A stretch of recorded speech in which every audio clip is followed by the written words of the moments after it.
Bharatiya Janata party और कांग्रेस के बीच गठबंधन हो गया है। जी हां, बिल्कुल ठीक सुना आपने। एक आधिकारिक खबर सामने आ रही है और ये गठबंधन कहां हुआ है इस पर हम बात करेंगे।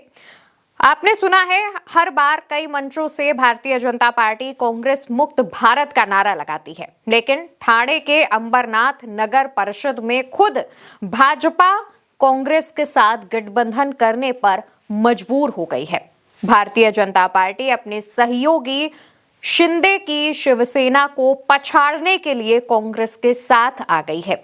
आप इस खबर को देखिए। खबर में साफ तौर पर बताया गया है कि भाजपा और कांग्रेस का गठबंधन अंबरनाथ सीट पर हो गया है। शिवसेना को एक झटका देते हुए भाजपा ने यह गठबंधन किया है। भाजपा और कांग्रेस के गठबंधन की खबर सुनते ही एकनाथ शिंदे के बेटे श्रीकांत शिंदे का बयान भी सामने आया। श्रीकांत शिंदे ने कहा कि भाजपा ने शिवसेना शिंदे गुट के पीठ में छुरा घोंपा है। कहा यह जा रहा है कि अंबरनाथ नगर परिषद की सीट पर एकनाथ शिंदे काफी मजबूत तौर पर स्थापित हैं। शिवसेना का वहां पर दबदबा है। शिवसेना का गढ़ कही जाती है अंबरनाथ नगर परिषद, और उस गढ़ में भेद करने के लिए वहां पर भारतीय जनता पार्टी ने कांग्रेस के साथ हाथ मिला लिया है, ताकि भाजपा इस चुनाव में शिवसेना शिंदे गुट को हरा सके।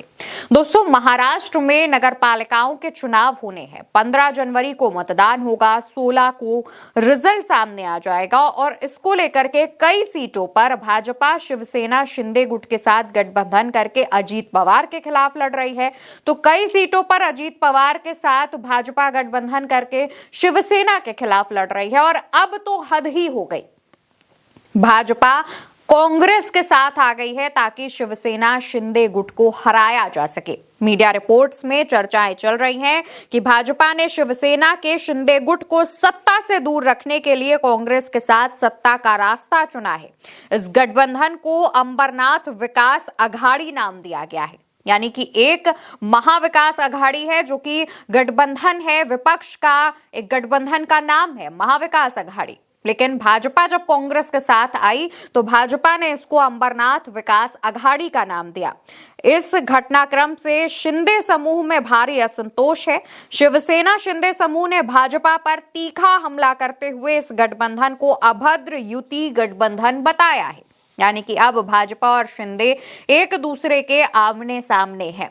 भारतीय जनता पार्टी जो राजनीतिक मंचों से, बड़े बड़े मंचों से, राष्ट्रीय मंचों से पानी पी पी कर जवाहरलाल नेहरू, राहुल गांधी, सोनिया गांधी, तमाम लोगों पर निशाना साधती है, कांग्रेस के नेताओं पर निशाना साधती है, कांग्रेस मुक्त भारत की बात करती है, कांग्रेस सरकार की खामियां बताती है, वही भारतीय जनता पार्टी अपने सहयोगी को हराने के लिए कांग्रेस के साथ गठबंधन कर चुकी है।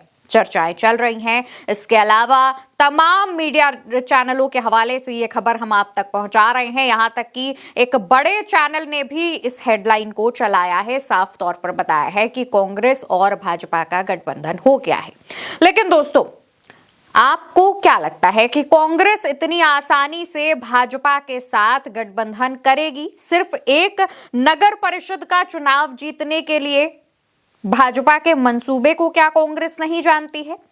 कांग्रेस जानती है कि सहयोगी को हराना एक बहाना है। भाजपा एक संदेश देना चाहती है कि वो कांग्रेस को साथ लेकर आई है। कांग्रेस ने अपनी विचारधारा पीछे छोड़ दी है भाजपा के साथ आने के लिए, यानी कांग्रेस के खिलाफ नैरेटिव भी भाजपा अपने इस कदम से बना सकती थी।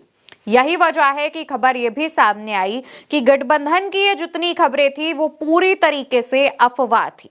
जी हां दोस्तों, कांग्रेस के नेता ने खुद इस बात की जानकारी दी है कि जिस नेता ने गठबंधन भाजपा से किया था उस नेता को पार्टी से निकाल दिया गया है।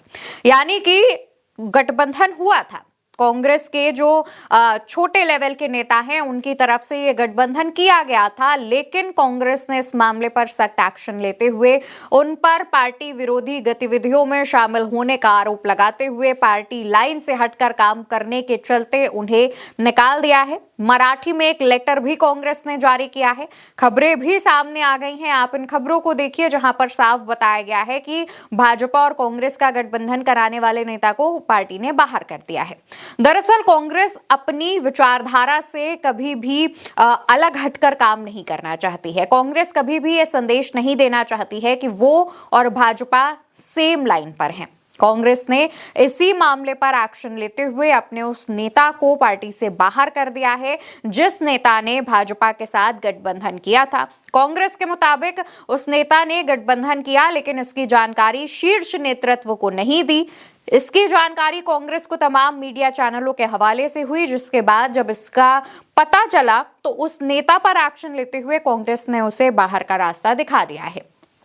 यानी कि भाजपा जो एक तीर से दो निशाने चलने की कोशिश कर रही थी, जो चाह रही थी कि कांग्रेस के साथ गठबंधन करके एक नैरेटिव फैला दिया जाए और शिवसेना शिंदे गुट को भी हरा दिया जाए, उसके इन दोनों ही मंसूबों पर पानी फिर चुका है। अब भाजपा का ना ही कांग्रेस के साथ गठबंधन है और ना ही अब भाजपा शिंदे को इतनी आसानी से हरा पाएगी, क्योंकि जो नगर परिषद है अंबरनाथ, वो शिंदे का, एकनाथ शिंदे की शिवसेना का गढ़ बताया जा रहा है।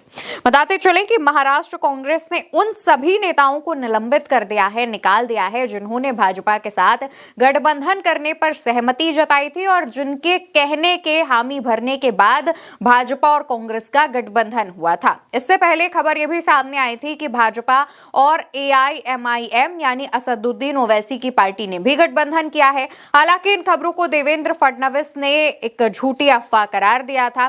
यानी कि भारतीय जनता पार्टी की जो मुश्किलें हैं वो नगर पालिकाओं के चुनाव में बढ़ती जा रही हैं।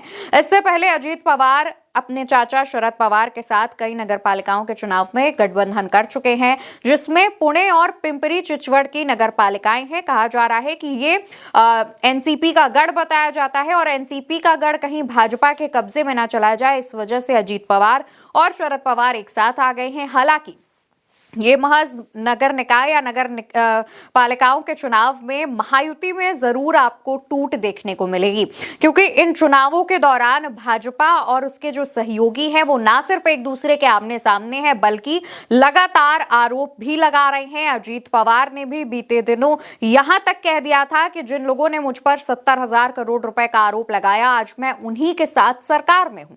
इसके बाद भाजपा के प्रदेश अध्यक्ष ने पलटवार करते हुए कहा था कि अजीत पवार को बयान सोच समझ के देना चाहिए। यानी कि भाजपा जिस गठबंधन में है, महाराष्ट्र में जो महायुति गठबंधन है, जिसकी सरकार है, उसमें टूट की खबरें सामने आने लगी हैं, उसमें नाराजगी की खबरें बढ़ने लगी हैं। कहा यह भी जा रहा है कि जनवरी का महीना महाराष्ट्र में सरकार के लिए काफी महत्वपूर्ण महीना होने जा रहा है, क्योंकि अगर जनवरी में इस तरीके की टूट की जो खबरें आ रही हैं और नगर पालिकाओं के चुनाव के बाद इसी तरीके से नेताओं की नाराजगी चलती रही, तो महाराष्ट्र में जो सहयोगी गठबंधन है, जो सहयोगी पार्टियां हैं भाजपा से, वो अलग हट सकती हैं और ये गठबंधन टूट सकता है। ये खबरें भी चल रही हैं।